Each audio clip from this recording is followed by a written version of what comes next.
अधिकारी होण्याचं अनेकांचं स्वप्न, हे चुराशी बाळगलेलं स्वप्न घेऊन चांगली मेहनत करत त्यामध्ये यश देखील मिळवतात। त्याचप्रमाणे अशफाक हा मूळचा सोलापूरचा, तो गेली अनेक वर्ष झालं पुण्यात राहतो। आई शेती करते तर वडील हे शिक्षक। तो एका सामान्य कुटुंबातील असून काल लागलेल्या केंद्रीय लोकसेवा आयोगाच्या निकालात अशफाक याची मिनिस्टर ऑफ कॉर्पोरेट अफेअर्स या विभागात assistant director series fraud investigation officer या पदी देश पातळीवर 7वा क्रमांक घेऊन निवड झाली। त्याचं वय आता 24 असून त्याने पहिल्याच प्रयत्नात हे यश मिळवलं। तर त्याने यासाठी कशा प्रकारे तयारी केली याविषयीची माहिती आपण या व्हिडिओच्या माध्यमातून जाणून घेऊयात। माझं गाव आहे देवडी, तालुका मोहोळ, जिल्हा सोलापूर।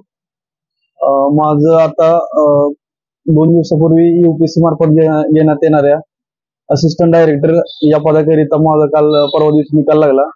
त्यामध्ये मी देशातून 7व्या क्रमांकाने उत्तीर्ण झालेलो आहे। म्हणजे माझं प्राथमिक शिक्षण माझ्या गावामध्ये जिल्हा परिषद केंद्र शाळा देवडी इथे झालं। त्यानंतर मी महात्मा गांधी विद्यालय देवडी मध्ये माझ्या गावामध्येच 10वी पर्यंत शिक्षण झालं।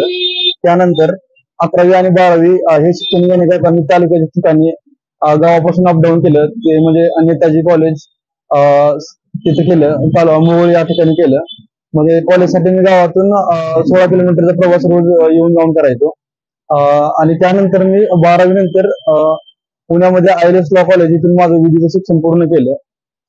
कॉलेज जीवनामध्ये आल्यानंतर माझं सुरुवातीपासूनच एक अधिकारी व्हायचं हे स्वप्न बाळगूनच मी पुण्यामध्ये आलो होतो। आणि पुणे हे शिक्षणाचं एक माहेरघर आहे, तर तिथे मला स्कोप भेटत गेला आणि तिथून माझ्या या स्पर्धा परीक्षेच्या जीवनाची सुरुवात झाली। ILS लॉ कॉलेजमध्ये आल्यानंतर मी पहिल्या वर्षापासूनच मी ठरवलं होतं की मला एक अधिकारी व्हायचंय। त्यासाठी मी स्पर्धा परीक्षा आपल्याला कोण मार्गदर्शन करू शकतं याचा शोध घ्यायला सुरू केला। त्यानंतर मी पहिल्या वर्षीच अवॉर्ड लॉ क्लासेस यांचे गणेश सर यांना संपर्क केला। फॅमिली बॅकग्राऊंड सांगायचं झालं तर माझे वडील प्राथमिक शिक्षक आहेत जिल्हा परिषद केंद्र शाळा देवडी येथे, आणि माझी आई हाऊस मेकर आहे। ती घरकाम करत करत शेती आणि गाई यांचा सांभाळ करते। जरी माझे वडील शिक्षक असले तरी ज्यावेळेस मी लहान होतो त्यावेळेस पासूनच आमच्या म्हणजे वडिलांचे म्हणजे बॅकग्राऊंड म्हणजे आमच्या आजोबा यांचं शेतीचा व्यवसाय होता आणि वडिलांनी एकदम हालाकीच्या परिस्थितीतून त्यांनी कमवाने शिकायच्यातून शिक्षण घेतलं आणि तिथून सुरुवात झाली त्यांच्या जीवनाची। आमच्या आजोबांचं जे सावकारी कर्ज होतं तिथून त्यांच्या वडिलांच्या जीवनाची सुरुवात झाली आणि वडील नोकरी लागल्यानंतर सलग 10 वर्षापर्यंत वडिलांकडे आमचं सावकारी कर्जाचं सुरुवात होती। म्हणजे माझा जन्म झाला तेव्हा पण सावकार काही कर्ज मागायला यायचे। त्यानंतर मला समजलं की वडील जरी आपले गव्हर्नमेंट सर्वंट असले तरी पण त्यांच्याकडे बऱ्याच अडचणी आहेत। त्यानंतर मला वाटलं की यातून पण सुटका झाली पाहिजे, म्हणजे जे बरेच लोक असतात की त्यांच्या दैनंदिन गरजा भागवण्यासाठी त्यांना पैशाची गरज पडते आणि आपले वडील शिक्षक असून देखील त्यांना पण इतक्या अडचणींना सामोरं जावं लागतं। त्यानंतर मी ठरवलं की आपण आपल्या लोकांसाठी काय करू शकतो आणि त्यांना कसं कायदेशीर आपण यातून सुटका होईल का यासाठी मार्ग करू शकतो। तेव्हाच मी ठरवलं की आपल्याला कायद्याचं शिक्षण घ्यायचंय आणि त्यातूनच आपल्याला कोणतं तरी अधिकारी बनायचंय। मग तिथून माझा प्राथमिक प्रवास सुरू झाला आणि या प्रवासामध्ये माझ्या वडिलांनी मला खूप मदत केली आणि त्यांचे मार्गदर्शन कायमस्वरूपी राहिले की प्रत्येक टप्प्यावरती त्यांनी मला मदत करत राहिले। म्हणजे माझं 2022 साली पूर्ण झालं।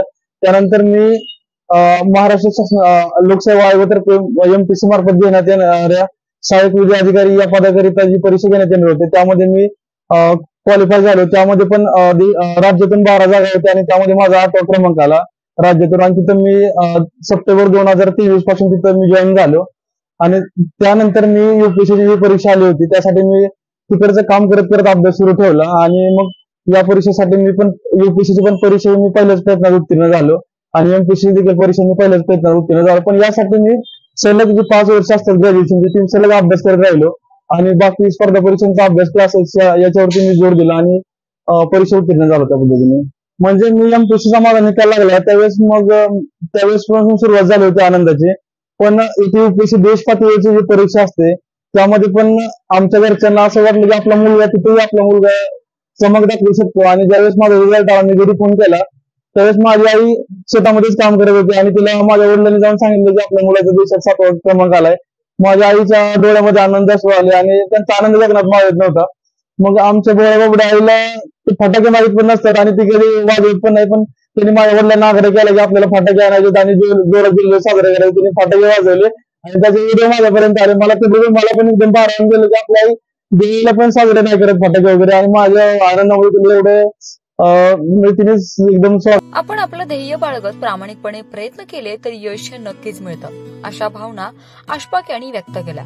प्राची केदारी, लोकल 18, पुणे.